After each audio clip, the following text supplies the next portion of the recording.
இந்த 2 மார்க் கொஷினை பற்றி தான் இந்த வீடியோவில் எக்ஸ்பிளைன் பண்ண போகிறோம். ஸோ இதை பார்த்தா மல்டிபிள் சாய்ஸ் கொஷின்ஸ் மாதிரி இருக்கா? கொஷினை பார்த்தோன்னே நம்ம இதில் ஏதாவது ஒரு ஆப்ஷனை தான் செலக்ட் பண்ணுவோம். பட் நம்மளோட மார்க்கிங் ஸ்கீமில் 2 ஆன்சர்ஸ் கொடுத்துருக்காங்க.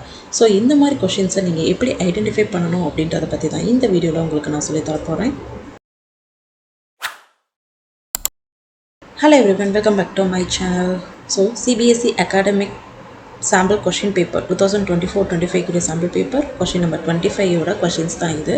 ஸோ இதை பற்றி நம்ம டிஸ்கஸ் பண்ண போகிறோம். ஃபஸ்ட்டு ஒரு கொஷினை நீங்கள் ரீட் பண்ணோன்னே அந்த கொஷினை ஃபஸ்ட்டு கொடுத்துருக்க மார்க் பேசிஸில் ஸ்ப்ளிட் பண்ணுங்கள். எப்படி மார்க்கிங் ஸ்கீம் கொடுத்துருப்பாங்க அப்படின்ற விஷயத்தை அண்டர்ஸ்டாண்ட் பண்ணிவிட்டு நீங்கள் ஆன்சர்ஸ் எழுத ட்ரை பண்ணிங்க அப்படின்னா கண்டிப்பாக உங்களால் ஃபுல் மார்க்ஸ் வந்து ஸ்கோர் பண்ண முடியும். நீங்கள் மார்க்கை எங்கே லூஸ் பண்ணுறீங்க அப்படின்றத கண்டுபிடிக்க தெரியலனா இதுதான் ரீசன். மார்க்கிங் ஸ்கீமை கொஷினை வச்சு அண்டர்ஸ்டாண்ட் பண்ண ட்ரை பண்ணிங்க அப்படின்னா ஈஸியாக கண்டுபிடிக்கலாம். Okay fine. கொடுத்துருக்க கொஷின் இது தான். ஃபஸ்ட்டு இம்போர்ட் பண்ணியாச்சு. ஒரு வேரியபிளில் அசைன் பண்ணியிருக்கோம். அகெயின் ரேண்ட் வந்து ஜென்ரேட் பண்ணியிருக்கோம். 1 to 6 ஃபார் லூப் வச்சு ஐட்ரேட் பண்ணியிருக்கோம். எப்போவுமே ஒரு பிரிண்ட் ஸ்டேட்மெண்ட்டில் இருந்து தான் நம்மளுக்கு அவுட்புட் ப்ரொடியூஸ் ஆகுமா? பிரிண்ட் ஸ்டேட்மெண்ட்டுக்குள்ளே என்ன கொடுத்துருக்காங்க அப்படின்றத ஃபஸ்ட்டு நோட் பண்ணுங்கள். ஸோ ஏ ஆஃப் ஐ, அப்போது ஏல என்ன வேரியபிள் இருக்குது அப்படின்றத பாருங்கள், என்ன வேல்யூஸ் இருக்குன்றத பாருங்கள்.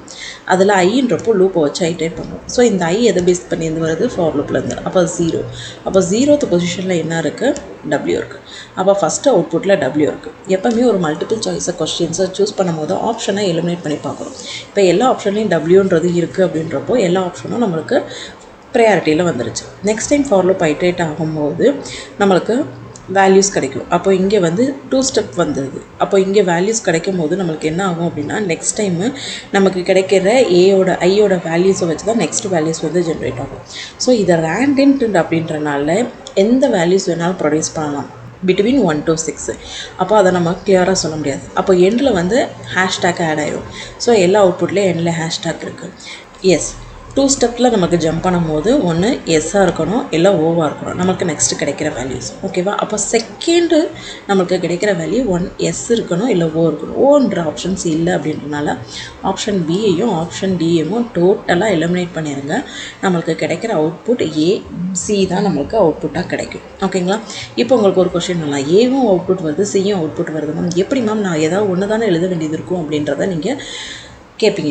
ஆக்சுவலி நான் போர்டு எக்ஸாம் கொஷின் பேப்பர்ஸை கரெக்ஷன் பண்ணியிருக்கேன். மார்க்கிங் ஸ்கீமில் பாசிபிள் 2 அவுட்கம் வந்துச்சு அப்படின்னா அந்த அவுட்கமுக்கு இந்த மாதிரி நம்ம ஆஃப் மார்க் வந்து கொடுப்பாங்க.